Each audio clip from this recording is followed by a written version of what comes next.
I would like to finish this lecture on feminism with the article that you read by Solanas, which is a small chapter out of her Scum manifesto. So I just want to give you a section and expose you to the different forms of feminism. So we talked about middle class feminism, we talked about African American, Chicana, and there's there's a lot more.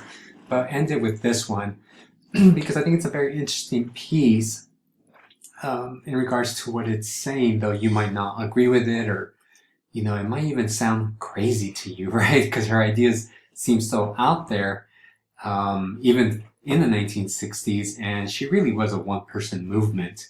But nevertheless, when you look at her analysis, she does question this concept of masculinity. That's really her ultimate goal. Whether she's going to kill them or not, that's up in the air. More than likely she wasn't.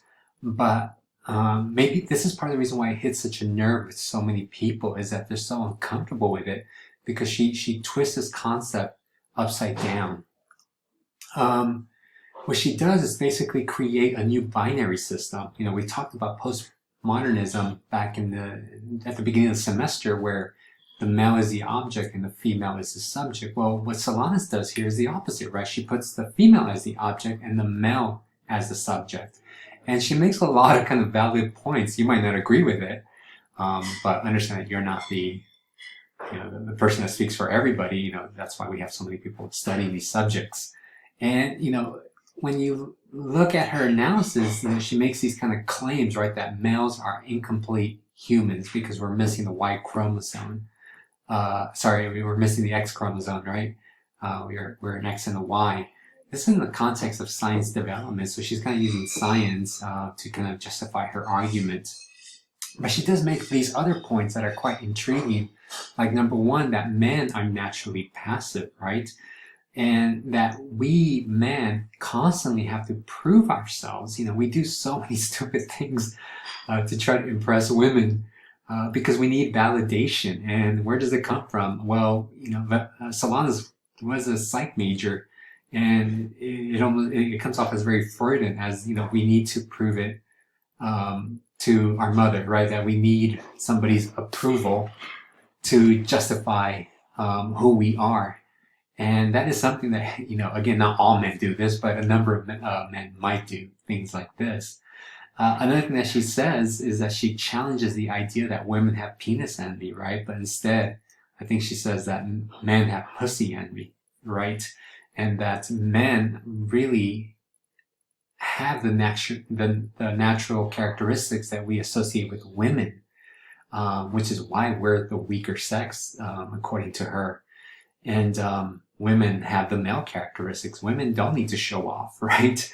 They don't need to prove themselves. However, men are constantly having to show how big our gun is, as she kind of states in her piece. And she also ties it in with this concept of capitalism, right? When we talk about black feminists, they address how capitalism is the source of the problem. Chicanas did the same thing. They said that capitalism is the major source of oppression. And it creates an us versus them. And Solanas is just part of this generation that's addressing, capitalism itself innately creates have versus have-nots, and one group needs to dominate.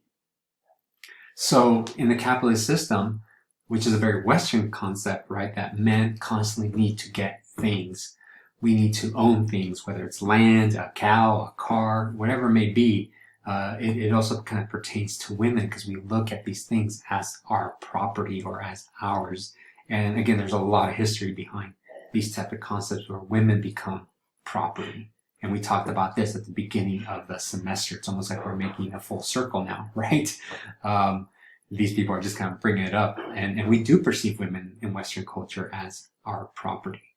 And she continues this argument by saying, this kind of makes up for how useless we are. We need to come up with an idea to make ourselves complete by dominating another group, right? And in this example, it's women, because in our natural state, we are utterly useless. So in the context of the 1960s, she's kind of challenging this middle class culture. Now, she's not alone.